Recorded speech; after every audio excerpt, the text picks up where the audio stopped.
Olá, alunos do oitavo ano, aqui é o professor Michael Douglas com vocês novamente para mais uma atividade, para o kit de atividades número 10. E vamos lá para o nosso assunto, tipo de reprodução. No caso agora, nesse primeiro momento, pessoal, a gente vai trabalhar com a reprodução do tipo assexuada, tá bom? Então vamos lá para a nossa primeira pergunta. E na primeira pergunta vocês vão encontrar as respostas a partir da página 13. A primeira pergunta diz assim: sobre a reprodução assexuada, é correto que se afirma em. Aí, aqui vocês precisam saber o que é a reprodução assexuada. A letra A diz assim: a união de gametas reprodutores. Será que na reprodução assexuada existe a união de gametas? Letra B: ocorre sem a união de células gaméticas. Letra C: necessita de uma célula, de uma única célula parental. Ou seja, de uma única célula de um dos pais. Será que isso é verdade? Letra D. Só ocorre com seres microscópicos como as bactérias. Esse tipo de reprodução só ocorre com bactérias e outros organismos microscópicos? Então, vocês observem na página 13 e respondam. Segunda, na reprodução assexuada, a transmissão dos genes aos descendentes ocorre de que forma? Letra A, ocorre na forma de clonagem, então você tem um descendente que é clone do primeiro, do genitor.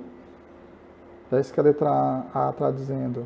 Letra B, ocorre na forma de ligação entre células parentais, então você tem uma célula de um pai e da mãe, aí ocorre a ligação entre elas.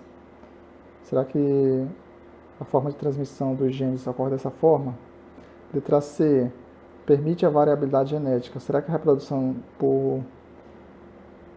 reprodução assexuada permite a variabilidade genética?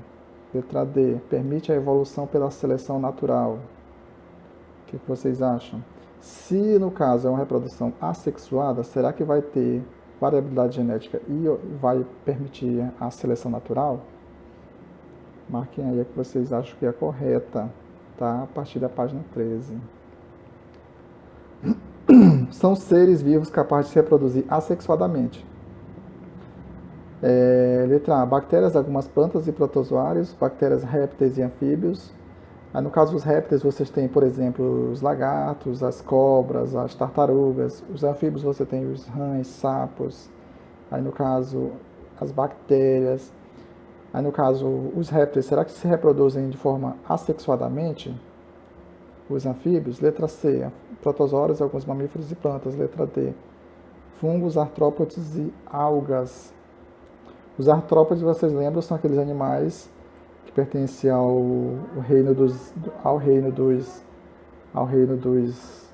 animais, que inclui, por exemplo, os insetos, inclui, por exemplo, os aracnídeos, os crustáceos, certo? Aí vocês vão ver se eles se reproduzem de forma assexuada ou se eles precisam de um macho e de uma fêmea, que no caso é assexuada. Tudo bem? Quarta, o que são esporos nos estudos dos fungos? Aí vocês vão ver no livro de vocês, na página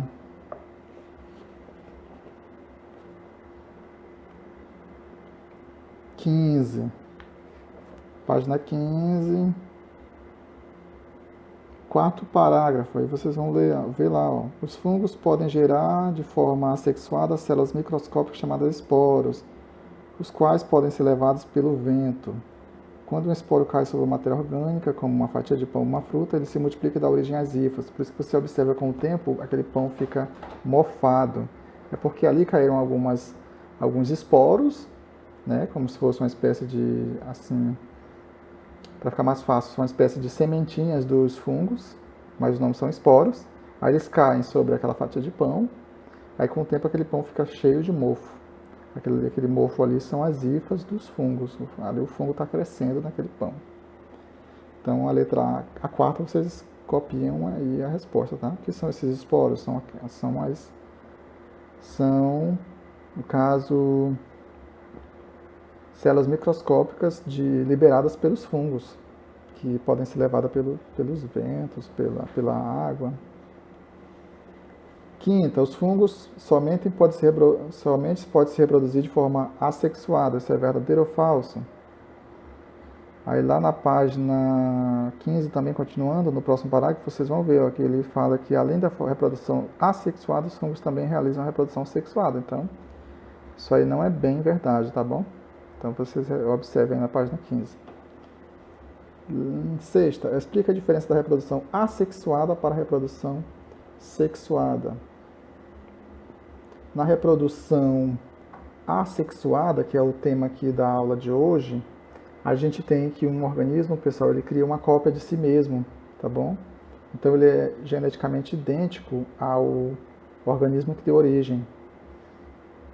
E já na reprodução sexuada não, você tem um organismo que ele é produto de dois organismos, que é os pais, no caso, ele é produto de uma geração parental.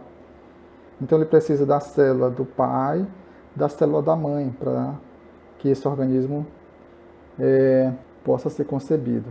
Aí no caso isso acontece com os animais, com muitas plantas, que você vê que tem que ter uma planta que tem o pólen, que é para ser esse pólen, vai até outra planta e ocorre a fecundação, a polinização, tudo bem? Então, é a reprodução sexuada, precisa dos gametas masculino e feminino. Já na reprodução assexuada não, aquele ser, ele meio que sofre um processo de clonagem. Então, vocês expliquem aí essa diferença.